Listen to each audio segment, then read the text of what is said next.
नवलपुरको गैँडाकोट नगरपालिका 18 तपाईलाई लाग्न सक्छ गैँडाकोट नगरपालिका 18 मा यो खालको हिल स्टेसन यस्तो खालको ट्रपिकल एरिया तपाईलाई छ जस्तो लाग्दैन। यो एउटा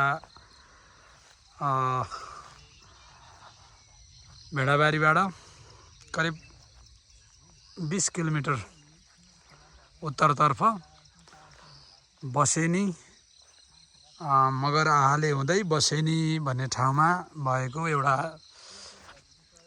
कृषि रत्न फार्म हाउस हो, जहाँ हामी हाम्रो र्यान्डम स्याटरडे को हाम्रो यात्राको क्रममा हामी यहाँ आइपुगेका थियौँ।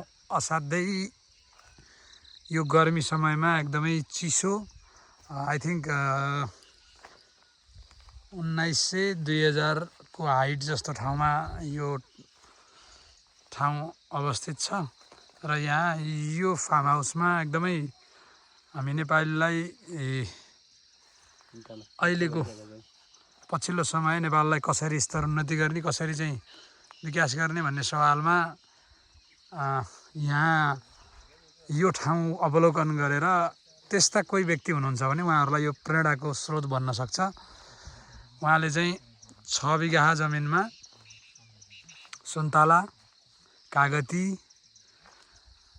त्यसपछि अन्य विभिन्न चाहिँ व्यावसायिक रूपमा चाहिँ व्यावसायिक खेतीहरू गर्नु भएको छ। बजारको कुनै दुःख छैन, उहाँको स्रोतका अनुसार बजारको कुनै दुःख छैन। यहीँबाट आएर सुन्तला फार्मबाटै टिपेर लैजान्छन् भन्ने उहाँको कुरा छ र हावापानीको हिसाबले गर्मीको हिसाबले चितवन नवलपरासीको गर्मीलाई छल्नलाई पनि उत्कृष्ट ठाउँ, एकदमै उत्कृष्ट।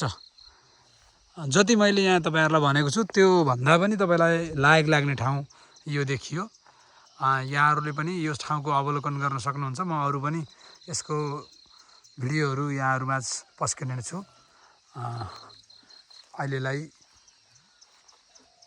बिदा हुन चाहन्छु। धन्यवाद।